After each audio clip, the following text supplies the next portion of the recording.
Chapter 32, The Squat. All profound things and emotions of things are preceded and attended by silence. Silence is the general consecration of the universe. Silence is the invisible laying on of the Divine Pontiff's hands upon the world. Silence is at once the most harmless and the most awful thing in all nature. It speaks of the reserved forces of fate.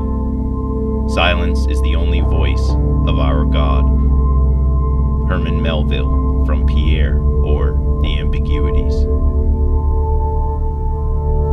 Such were the ambiguities of the ancestor, but silence is also the stillness of infinite potential, a timeless, ever-present Big Bang. They say in the beginning, there was only undifferentiated divine light, from which all things contracted to differentiate themselves and become entities, while silence is the place where the infinite is hidden. Silence is pregnant with us and everything. Without its punctuation, speech, thought, and perception itself would be an unbroken, incomprehensible stream, just as the earth would not exist without the void of space to float in. Herman, in his pessimism, focused on silence as the only voice of the universe, as if all life were a lonely, bleak, and rainy day in late November. This is the congenital habit of turning an infinite blessing into a curse. For humans, the still small voice of silence is where the infinite enters the finite, and the silence is filled with croaking, barking, hooting, growling, yakking, thinking, squeaking, grunting, shrieking, whooping, peeping, buzzing, moaning, chirping, and all the earthly voices of finitude teaching us the wisdom that connects us to the systems buried within infinity. But in those early days in the cosmic anvil, I was not a good listener. I'm sure Herman knew this quote, but maybe he wasn't always a good listener either. Doth the hawk soar by thy wisdom, and stretch her wings toward the south? Doth the vulture mount up at thy command, and make her nest on high? Tanakh. I moved my pack over to Bill's squat like a zombie, and he gave me some Dexedrine. This is where he'd been sleeping all this time, the porch of a little one-room place that belonged to some guy from Veracruz who hadn't been out there in almost a year, according to the war criminal's wife. It was a small adobe rectangle with a tiled shed roof, held over the porch by knotty tree rafters and posts, one varnished wooden shuttered window and a matching door.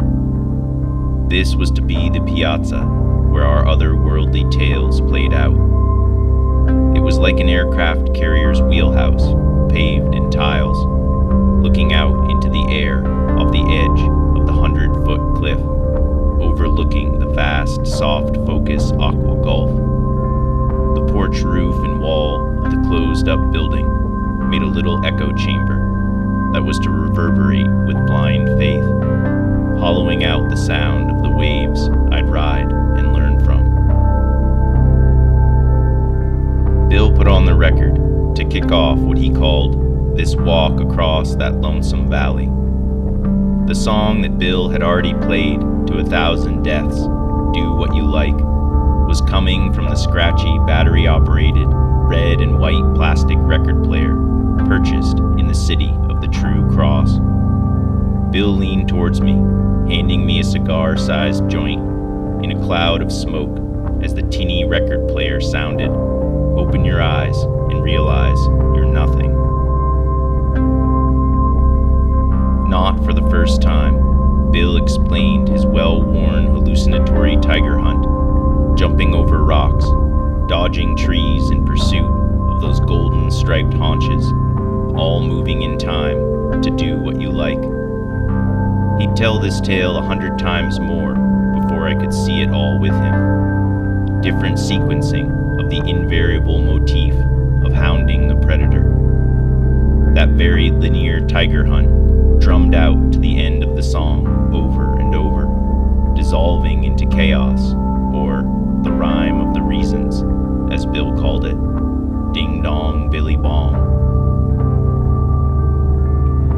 The more tripped out we got, and the further the bus drove, the weirder the scene at the mouth looked. I felt like a dinosaur could walk around the volcano any minute. A T-Rex, incredulous at the New Age Permian extinction, being cooked up then in laboratories on planet Plastico, where the Ford galaxies flow on arteries of concrete, stinking high into the sky and low along the pavement, and all the fossilized old carbon life forms alive in the dead smog, looking back at us end-timers in a carboniferous fog on the edge of this sea of joy and angst.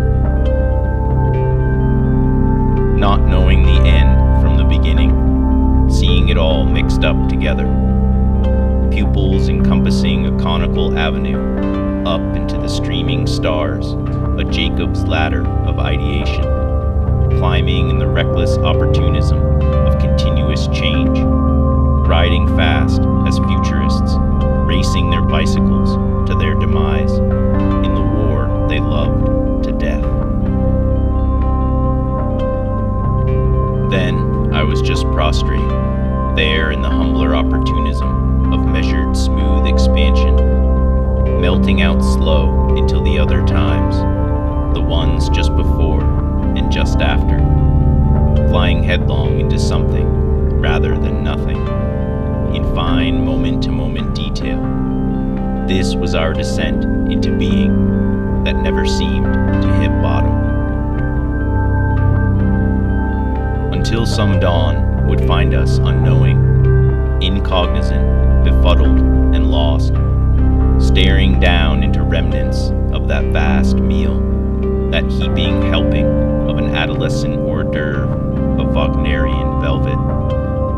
Still digesting, filtering down onto sunset, with time like a hand before your face, or a cough rattling in your lungs, walking the leaden path in the choir of your own inebriation, paying the mortgage on that 2-bit bliss gone by, in the cosmic screwjob of your own cussedness.